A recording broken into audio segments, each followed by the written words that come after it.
আসসালামু আলাইকুম। কি অবস্থা সবার? কেমন আছেন? আশা করি সবাই ভালো আছেন। আমিও আলহামদুলিল্লাহ ভালো আছি। তো আজকে কোথায় চলে আসলাম বলেন তো? ঠিক ধরেছেন, আমাদের বাড়িতে কৃষির দেওয়ার জন্য ক্ষেত করেছে, কৃষি ক্ষেত। তো ওই জায়গায় আসলাম। এখন সময় হচ্ছে বিকাল ৪টা বাজে। তো মা গেছে মেয়েকে নিয়ে ঘুরতে। আর আমি হাঁটাচলা করতেছিলাম, দেখতেছিলাম গাছের কি অবস্থা সেটাই দেখতে আসলাম আর কি। তো এই জায়গায় দেখেন অবস্থা, অনেকদিন আগে আমি করলার বীজ ফলাইছিলাম। করলার গাছ কেবল উঠা শুরু করছে, 3টে গাছ দেখা যাইতেছে। এই যে এটা হচ্ছে একটা পেঁপে গাছ, এটা আনছিল বাজার থেকে। আর একটা জিনিস দেখে আমি খুবই খুশি হয়েছি, সেটা হচ্ছে এই যে দেখেন টমেটো গাছে ফুল আসছে। আরো কিছু টমেটো গাছ লাগাইছিল বাট ওগুলো মরে গেছে। এই 2টা টমেটো গাছ ভালোই বড় হয়েছে। মরিচ গাছেও ফুল আসছে। গাছ পোকায় ধরছে, পিঁপড়ে খেয়ে ফেলছে।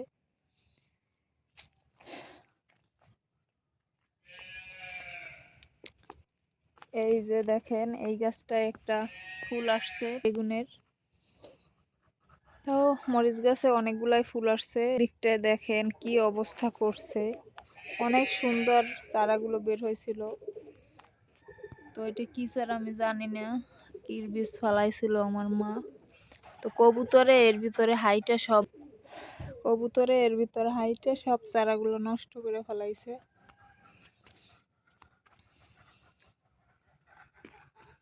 হায় রে,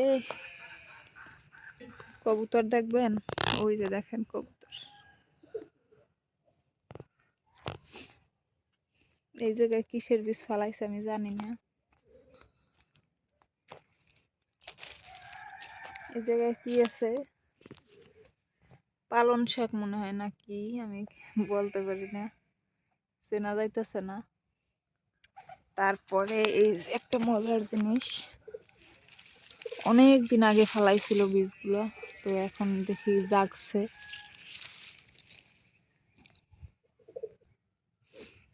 কিসের গাছ এটা বলুন তো, কিসের চারা ফোটাইলো? এটা হচ্ছে গাজরের বীজ ফালাইছিল, গাজরের চারা, তো ওইটাই উঠছে এখানে। অনেকদিন আগে পেঁপের বীজ ফলাইছি, কিন্তু পেঁপের গাছের খবর নাই, বীজগুলো মনে হয় নষ্ট হয়ে গেছে। এই পাশটায় কি হয়েছে জানেন? এই যে 2টা বেরি দেখতে পাচ্ছেন, 2 বেরির ভিতরে আমি ভেন্ডির বীজ ফলাইছিলাম, কিন্তু ভেন্ডি হয় নাই, একটা গাছও হয় নাই ভেন্ডির, সবগুলো নষ্ট হয়ে গেছে। আর ভিতরে মাঝখানে এই যে লাল শাকের বিচি ফলাইছি, লাল শাক উঠছে, কিন্তু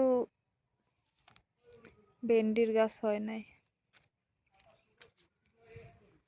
এই যে বীজ এখনো বের হয় নাই চারাগুলো। এই পাশটা দেখেন লাউয়ের জাহা, যেটাই বলে চারা, তো বাজার থেকে কিনে এনে লাগাইছে, ধরছে, 3-4টা গাছ নষ্ট হয়ে গেছে। আর এই যে দেখেন অবস্থা, এটা কি বলেন তো? এটা হচ্ছে গোলালু গাছের গাছ আর কি, গোলালু কেটে লাগাইছিল, তো ওইগুলাই জাগছে। এই পাশটায় আরো লাগাইছে পরে, তো এটা এখনো জাগে নাই, পুরো সময় লাগবে। এই পাশটায় আরো আছে, এখানে কুমড়োর বীজ, তারপরে লাউয়ের বীজ লাগানো হয়েছে।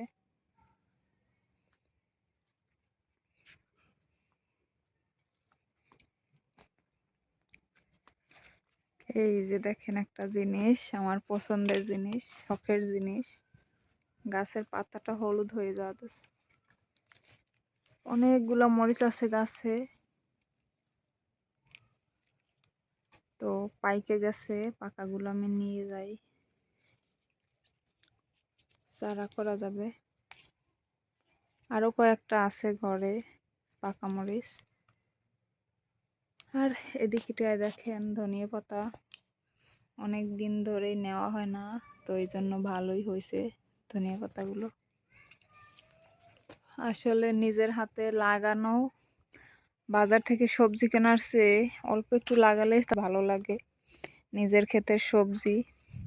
এদিকটায় অনেকগুলো বিচি ফালাইছিল ধনিয়া পাতা, তারপরে লাল শাকের, কিন্তু সব নষ্ট করে ফেলাইছে কবুতর। এই যে ডালগুলো দিছিলাম টনি, তো ওগুলো ভাবছিলাম যে কবুতর আর ঢুকতে পারবে না, কিন্তু তাও নষ্ট করে ফেলাইছে। এই হলো অবস্থা আর কি, চারাগুলো নষ্ট করছে, এই জন্য খুবই খারাপ লাগতেছে, কিছু করার নেই।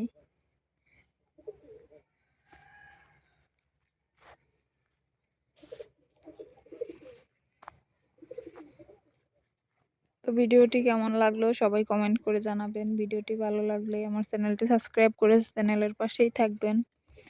এই যে দেখেন মরিচ আসা শুরু করছে, মাশাআল্লাহ। এই যে টমেটো কয়েকদিনের ভিতরেই ধরবে। আসলে অল্প হলেও নিজেদের গাছের সবজি দেখা এবং খাওয়ার মজাটাই আলাদা।